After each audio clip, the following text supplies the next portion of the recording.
जय श्री कृष्णा। ईश्वर की महिमा का ध्यान स्वयं ईश्वर को ही होता है, क्योंकि किसी भी इंसान के पास ऐसे वो शब्द ही नहीं है जिन शब्दों से वो ईश्वर की महिमा का बखान कर सकें।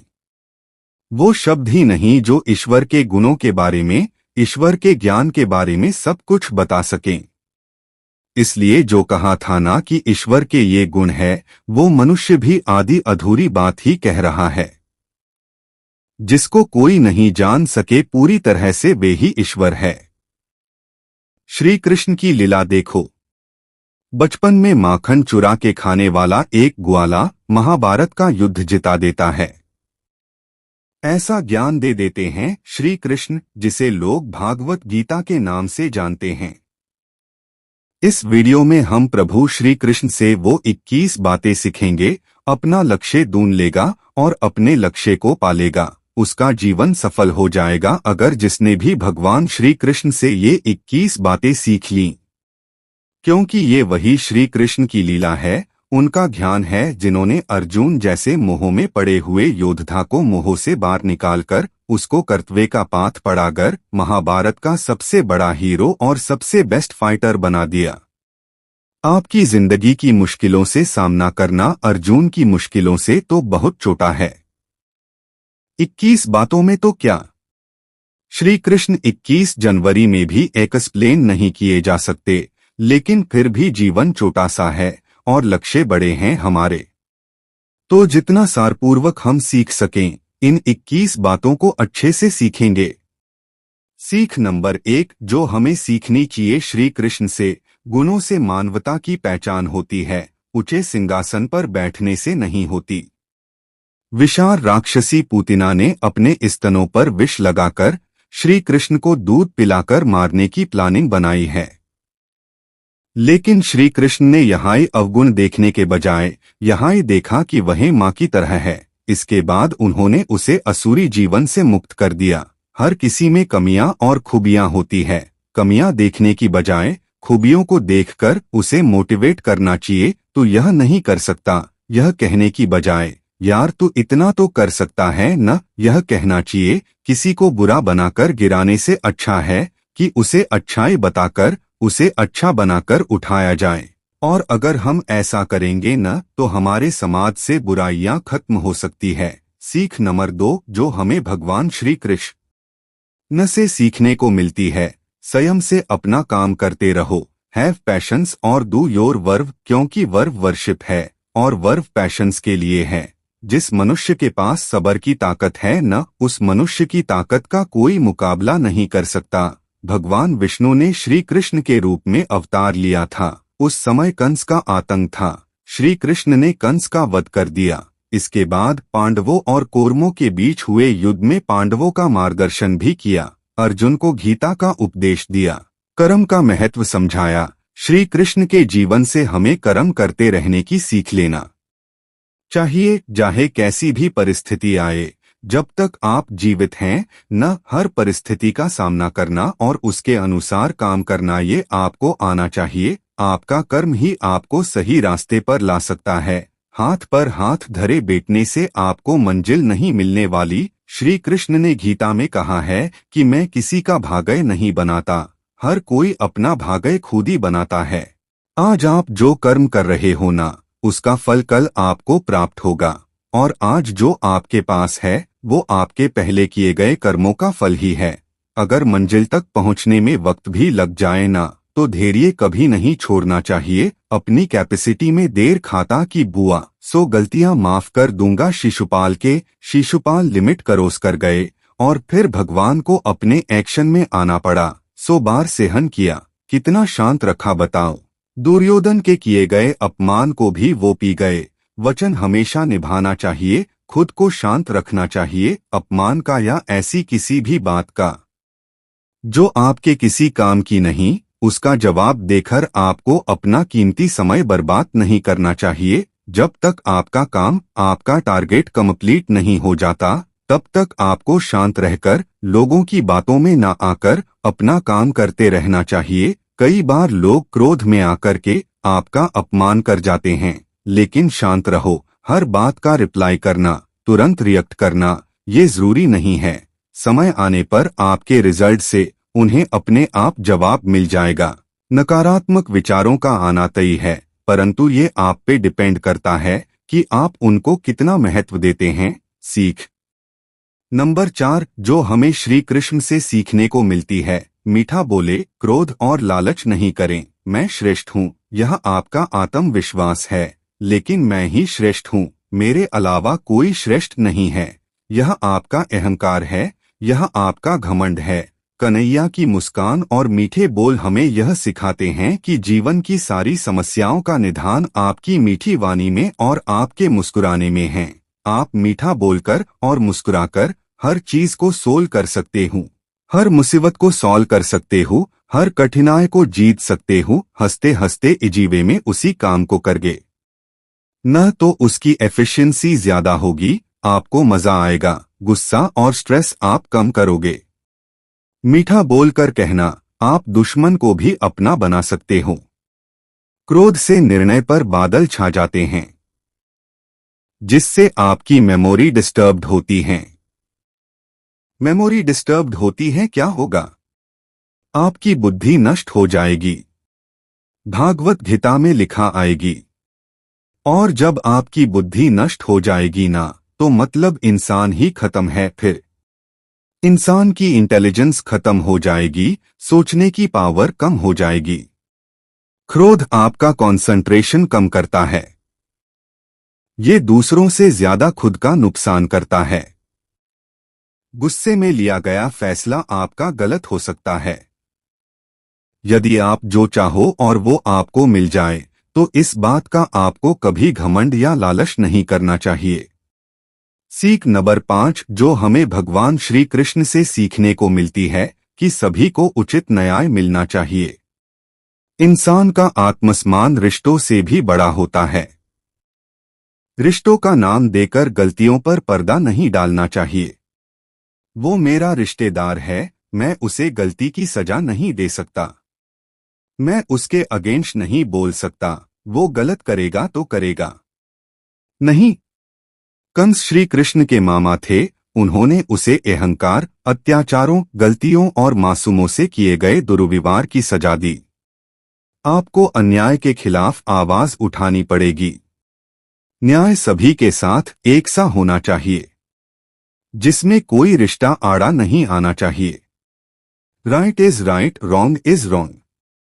सीख नंबर 6 जो हमें श्री कृष्ण से सीखने को मिलती है कि सत्य के साथ और गलत के खिलाफ खड़े रहो। सच्चाई का साथ कभी नहीं छोड़ना चाहिए, जिसका उदाहरण महाभारत का युद्ध है। राजनीति बुरी नहीं है, लेकिन अगर राजनीति करनी होना तो भगवान की तरह करो, श्री कृष्ण की तरह करो। श्री कृष्ण ने राजनीति की, लेकिन वे सदैव सच के साथ खड़े रहे। उन्होंने जैसे को तैसा जवाब दिया, और दुष्टों के विनाश के लिए उन्होंने नियमों को आड़े नहीं आने दिया। आपको कितने ही दिन लड़ना पड़े, लेकिन अगर आप सच के साथ हैं तो आपकी जीत निश्चित है। सत्य परेशान हो सकता है, लेकिन पराजित नहीं हो सकता। सत्य कभी दावा नहीं करता कि मैं सत्य हूं, लेकिन झूठ हमेशा दावा करता है कि मैं सत्य हूं। सत्य और झूठ की है ही सबसे बड़ी पहचान। बुरे का अंत हमेशा बुरा होता है। गलत का साथ देने वाला भी गलत ही होता है। द्रौपदी के चीर हनने के समय पूरी सभा के साथ घर के बुजुर्ग भी चुप थे, इसलिए वो सब के सब पाप के भागीदार थे। किसी एक ने भी अपना मुंह नहीं खोला अन्याय के खिलाफ। इसलिए हमें सीख मिलती है कि कभी भी किसी गलत का साथ नहीं देना चाहिए, फिर वो चाहे कितना भी ताकतवर क्यों ना हो, कितना ही अमीर क्यों ना हो। सीख नंबर 7 जो हमें श्री कृष्ण से सीखने को मिलती है, कर्तव्य और विनम्रता। अपने कर्तव्यों का पालन करने के लिए श्री कृष्ण गोकुल से मथुरा गए थे। विपत्ति के समय अपनों का साथ देना चाहिए। जैसे श्री कृष्ण ने गोवर्धन पर्वत को उठा करके पूरे गांव की रक्षा करी थे। अपने कर्तव्यों से पीछे नहीं हटना चाहिए।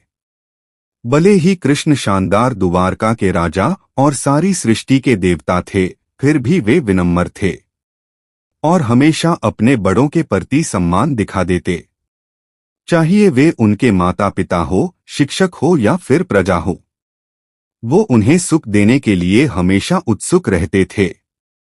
इसी वजह से वे जहां भी जाते थे ना श्री कृष्ण, लोग उनकी मदद के लिए हमेशा तैयार रहते थे।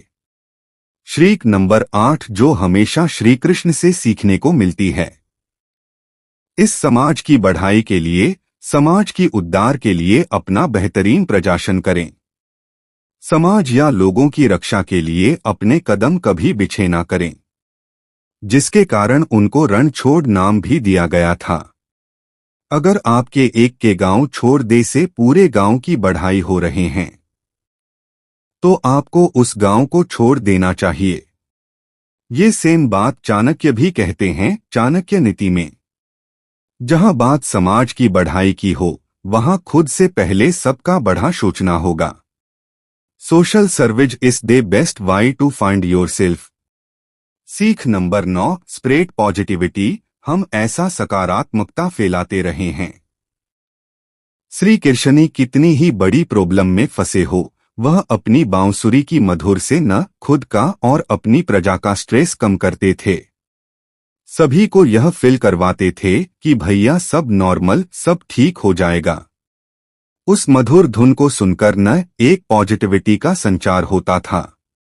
ऐसे ही आपको अपने आसपास का माहौल बना के रखना है, जिससे आप और आपके आसपास के लोग बिना किसी तनाव के, बिना किसी बोझ काम कर सके।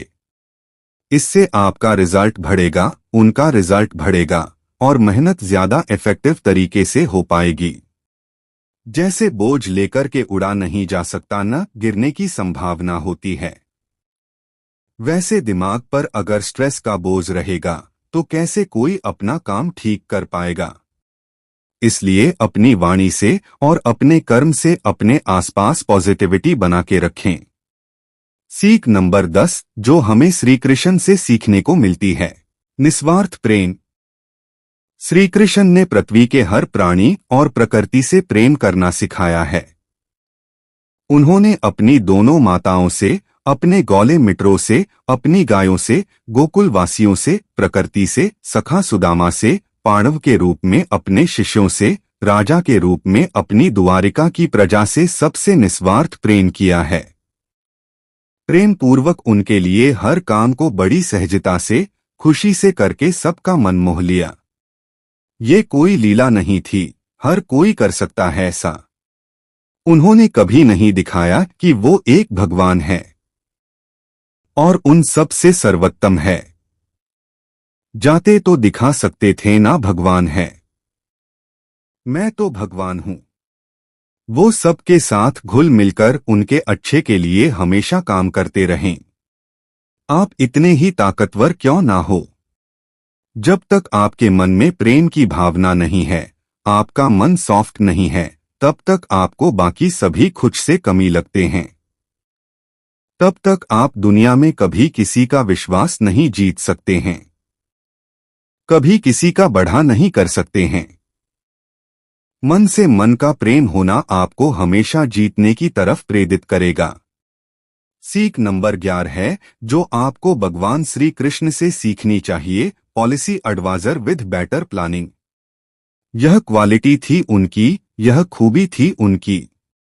नीति और कूटनीति के ज्ञान में श्री कृष्ण से अच्छा कोई सलाहकार नहीं हो सकता। किसी भी कार्य की सफलता उसकी रूपरेखा में होती है। श्री कृष्ण कुशल रणनीतिकार थे। अश्वत्थामा और जैतरथ का वध उनकी विवर रणनीति का ही परिणाम था। आपके पास किसी भी काम को करने के अगर पूरी प्लानिंग है न, तो काम कंप्लीट होने तक आप उससे पीछे मत हटो। व्यक्ति जो चाहे बन सकता है, यदि विश्वास के साथ अपने टारगेट्स पर लगातार फोकस रहें। किसी भी काम को करने से पहले आपके मन में उसकी आउटलाइन तैयार होनी चाहिए। बुरे से बुरा और अच्छे से अच्छा दोनों केस को लेकर कि आपको प्लानिंग करनी चाहिए, तभी आप एक सफल प्लानर बन पाएंगे, सफल इंसान बन पाएंगे। राजनीति में जब सामने वाला शक्तिशाली होना तो कूटनीति से काम लेना चाहिए, जैसा श्री कृष्ण ने लिया। Plans are nothing but planning is everything.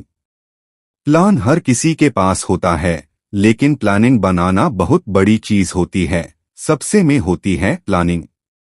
अगर आप उसके लिए प्लानिंग करना चाहिए, आप पहले प्लानिंग करने के लिए चाहिए। उन्होंने कहा कि मैं इस ब्रह्मांड का एकमात्र निर्माता हूं। मैं अपनी एक और सिंगल क्रिएटर हूं। अगर मैं चाहूं तो सुदर्शन चक्र से शत्रुओं का पल भर में संहार कर सकता हूं, लेकिन मैं आने वाली पीढ़ी को कर्म और साहस का महत्व सिखाना चाहता हूं। और इस काम को अर्जुन तुमसे बढ़िया और कोई इंसान नहीं कर सकता। उन्होंने आगे कहा कि अपना कर्तव्य करो, परिणाम से प्रेजिज मत हो कभी भी। जीत जाने तक की यात्रा का ना आनंद लो, हार जाने तक की यात्रा का भी आनंद लो। हार गए तो उसका भी आनंद लो। और अंत में उन्होंने अर्जुन को दुश्मनों से लड़ने और नष्ट करने के लिए मना लिया। और महाभारत जैसे महान उद्यम में श्रीकृष्ण की गाइडेश के वाट से पांडवों की जीत हुई, सत्य की जीत हुई, न्याय की जीत हुई, दूरदर्शिता। कौरवों के पास बहुत ज्यादा सेना थी, बहुत ताकतवर उनकी सेना मानी जाती थी, बहुत बड़ी सेना थी, महारथी थे बड़े बड़े, लेकिन क्या हुआ? पांडवों से नहीं जीत पाए। क्यों? क्योंकि श्री कृष्ण कौरवों के रण कौशल से परिचित थे। पांडवों को इसी आधार पर जीत का तरीका समझाया होने ने कि भाइया कौरव इस चीज में माहिर है, तुम्हें ऐसे करना है। इंसान को समय देख करके चलना चीज, बदलते समय को समझना चीज। समय बदलता जरूर है, आप जैसे आज हैं ना वैसे कल नहीं रहेंगे। देर लगेगी मगर सही होगा। आपको कोशिश करनी है बदलाव को समझने की। दिन बुरे हैं आपके, जिंदगी बुरी नहीं है। यह वक्त भी गुजर जाएगा। सीख नंबर 13 जो हमें श्री कृष्ण से सीखने को मिलती है, बलिदान और त्याग। श्री कृष्ण ने भीम को कुरुक्षेत्र के युद्ध में भीम के पुत्र घटोत्कच को बुलाने के लिए बोला, और ऐसा उन्होंने कुरुक सेना का सफाई करने के लिए नहीं, बल्कि कर्ण को एक प्राणघातक दिव्य हथियार इंद्रास्त्र का उपयोग करने के लिए मजबूर करने के लिए था, जिसका उपयोग वो केवल एक ही बार कर सकता था।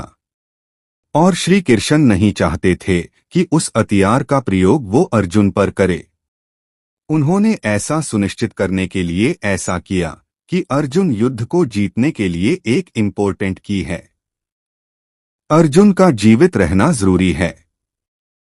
इसलिए एक प्रतापी योद्धा घटोत्कच की बलि देकर कृष्ण ने पांडवों की विजय सुनिश्चित करे।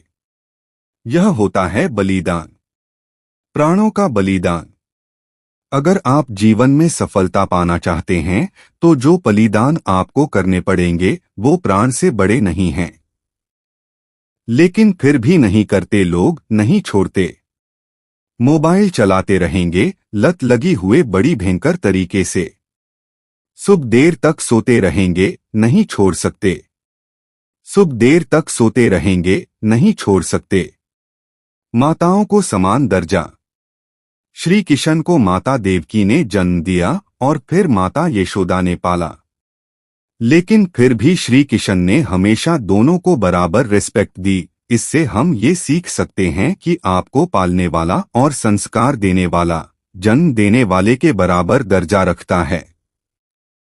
आपको ये कभी नहीं भूलना चाहिए कि आपके माता पिता और आपके केयरटेकर की मेहनत से आप आज यहाँ पहुंचे, और इनके बिना एक बच्चे को पालने की कल्पना भी नहीं की जा सकती। आप कितने ही बड़े हो जाओ, अपने गार्जियंस की रिस्पेक्ट कभी नहीं भूलने चाहिए।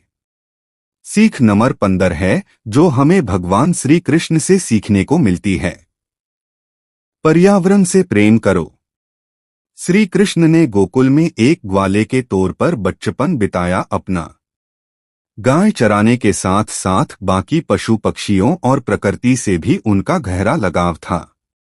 आपका साधारण जीवन बिताना आपका बड़प्पन बताता है। सूरज ने कभी नहीं मना कि यार ये गांव छोटा है तो मैं उसको अपनी लाइट नहीं दूंगा, मैं अपना प्रकाश नहीं दूंगा या मेरी किरणें वहां नहीं जाएगी। उसके लिए तो सब समान है। धरती को माता गरूब इसीलिए तो मना गया है कि वो सबको अन्न देती है, सबका पालन पोषण करती है। हम जिस तरह अपने परिवार से प्रेम करते हैं उसी तरह परिवारन को भी प्रेम करने की और बचाने की जरूरत है। हैप्पनेज की सबसे पहली शर्त है कि मनुष्य और प्रकृति के बीच का जुड़ाव कभी नहीं टूटे। नेचर को अगर हम जीवित रखेंगे तब हम जीवित रहेंगे। Better environment better tomorrow, so stay connected with nature. सीख नंबर्स वाला है।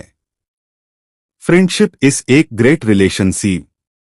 दोस्ती जो है न एक बहुत ही तकड़ा रिश्ता है। मित्रता बहुत बड़ा रिश्ता है जिसे दिल से निभाना चाहिए। कहते हैं कि अच्छे मित्र किस्मत वालों को भी मिलते हैं। दोस्ती में छल कभी नहीं करना चाहिए। जिसे आप अपना अच्छा दोस्त मानते हो न उसका अच्छे और बुरे वक्त में दोनों टाइम पर अच्छा साथ देना चाहिए उसका। आपका मित्र आपका सखा, चाहे वो गरीब हो चाहे अमीर हो, पुरुष हो स्त्री हो कोई भी हो, हमेशा आपको उनका सम्मान करना चाहिए। समय पर मदद करनी चाहिए, उनका हमेशा सम्मान करना चाहिए। जैसे श्री कृष्ण ने अपने मित्र सुदामा और द्रौपदी के साथ किया था। श्री कृष्ण ने बचपन में गरीब सुदामा से मित्रता की।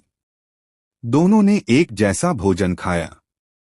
लेकिन सालों बाद में जब सुदामा ने फिर से श्री कृष्ण को देखा ना तो सुदामा को लगा कि यार मेरा मित्र तो बहुत बड़ा राजा बन गया है, बहुत बड़ा बन गया है। अब मुझे उससे कभी मिलना ही नहीं चाहिए। मेरा उनसे मिलना उनकी प्रतिष्ठा और उनकी गरिमा को कम कर सकता है। उसके बाद भी श्री कृष्ण ने अपने मित्र के पांव धोकर उनका सम्मान किया, उन्हें गले से लगाया। सुदामा को कभी ये फिर ही नहीं होने दिया कि वो गरीब है, इसलिए श्री कृष्ण का मित्र नहीं हो सकता। हर कोई श्री कृष्ण का मित्र हो सकता है, लेकिन दिल साफ होना चाहिए। मित्रता बहुत बड़ा रिश्ता होता है, दिल से निभाना चाहिए। सीख नंबर 17, निस्वार्थ भाव से गुरु बने। श्री कृष्ण ने एक गुरु की तरह गाइड किया था पांडवों को, जिसकी वजह से श्री कृष्ण की कूटनीति की वजह से पांडव लड़े और जीत थे, और अर्जुन के सारथी थे श्री कृष्ण। लेकिन जीत का श्रेय उन्होंने पांडवों को दिया। एक गुरु की तौर अगर आप किसी को कुछ सिखाते हैं और वो सफल हो जाते हैं तो उनकी सफलता का श्रेय खुद लेने का प्रयास न करो। गुरु को निस्वार्थ भाव से मार्गदर्शन करना चाहिए। इसलिए तो कहा है कि गुरु की जो उपाधि है ना वो ईश्वर से भी बड़ी होती है। स्टूडेंट की जीत और सफलता के लिए एक गुरु का सबसे बड़ा कंट्रीब्यूशन होता है। गुरु के लिए सबसे बड़ा गुरु दक्षिणा ही है कि उसका शिष्य सफल हो जाया। शिष्य प्लेस द वायलिन, वो अगर सफलता मिल गई तो गुरु की ले से बड़ी गुरु दक्षिणा नहीं होनी चाहिए। लेकिन आजकल कल्चर बदल रहा है। हमें श्री कृष्ण से सीखना चाहिए कि अगर आपका शिष्य सफल हो गया तो फिर गुरु बनना भी आपका सफल हो गया। इसलिए गुरु बनकर के निस्वार्थ भाव से आपको गाइड करना चाहिए। सीख नंबर 18 है, महिलाओं का सम्मान करें। यत्र नार्यस्तु पूज्यन्ते रमन्ते तत्र देवता। जहां नारियों की पूजा होती है वहां देवताओं का निवास होता है। नारी का अस्तित्व ही सुंदर जीवन का आधार है। द्रौपदी के चीर हरण के समय कोई भी उनके सम्मान की रक्षा के लिए आगे नहीं आया। तब श्री कृष्ण ने उनकी लाज रखी। चाहिए परिचित हो या ना हो, लेकिन एक महिला के तौर पर वो आपकी माता, आपकी बहन, आपकी पत्नी, आपकी बेटी के रूप में है। इसलिए आपको हर रूप में महिलाओं का सम्मान करना चाहिए। कोई भी देश यश्व के शिखर पर तब तक नहीं पहुंच सकता जब तक वहां के महिलाओं गंदे से गंध मिलाकर ना चल सके। इसलिए उनका सम्मान सर्वोपरि है। स्त्रिय का सम्मान सबका परम कर्तव्य है। यही धर्म है, यही सत्य है, यही संस्कार है, मानवता है और यही अनंत है। सीख नंबर 19। धर्म, संस्कार, मानवता और सत्य सर्वोपरि। श्री कृष्ण की जीवन लीलाओं से मिली सीख से श्री कृष्ण के अनुसार खुद से बड़ा है कुल यानी कि कुटुंब, कुटुंब से बड़ा है समाज और समाज से भी बड़ा है देश। देश सर्वोपरि हैं, किंतु देश से भी बढ़कर है न अपना धर्म, अपने संस्कार, अपनी मानवता और सत्य जिसकी रक्षा हम सभी को करनी जीवन। अगर ये तीनों बने रहेंगे न तो हमारा देश हमेशा महान बना रहेगा। यदि धर्म का नाश हुआ तो देश और समाज का पतन निश्चित है। यहाँ श्री कृष्ण से हम अपने धर्म की रक्षा करना सीख सकते हैं और हमारा धर्म सभी धर्मों को एक जैसा और बराबर मानना सिखाता है, सभी को आदर देना सिखाता है, न्याय के लिए लड़ना सिखाता है, सच का साथ देना सिखाता है, गलत को दंड देना सिखाता है और पाप को खत्म करना सिखाता है। जिसमें सबका भला हो ऐसा काम करना सिखाता है। सभी जातियों को बराबर मानो, उनसे भेदभाव नहीं करो, ये सिखाता है। प्रेम सिखाता है, सबका सम्मान करना सिखाता है, प्रकृति से जुड़ना सिखाता है, फल की इच्छा किए बिना लगातार कर्म करना सिखाता है, समाज के भले की नीतियां समझाता है और दूसरों की पीड़ा को समझना सिखाता है। बहुत सारी चीजें हैं जो इंसान को उसका धर्म सिखाता है। इसलिए हमेशा अपने धर्म का और अपने संस्कारों का पालन करें। सीख नंबर 20। जो भी होता है अच्छे के लिए होता है। आपके जन्म से लेकर के आपकी मौत तक जितनी भी घटनाएं होनी है, जितनी भी घटनाएं हो चुकी, सबके पीछे कोई ना कोई रीजन था। अगर आप एक लॉन्ग पर्सपेक्टिव में जाके देख रहे हैं तो आपको पता पड़ेगा कि जिंदगी में कुछ भी होता है न वो हमेशा अच्छे के लिए होता है।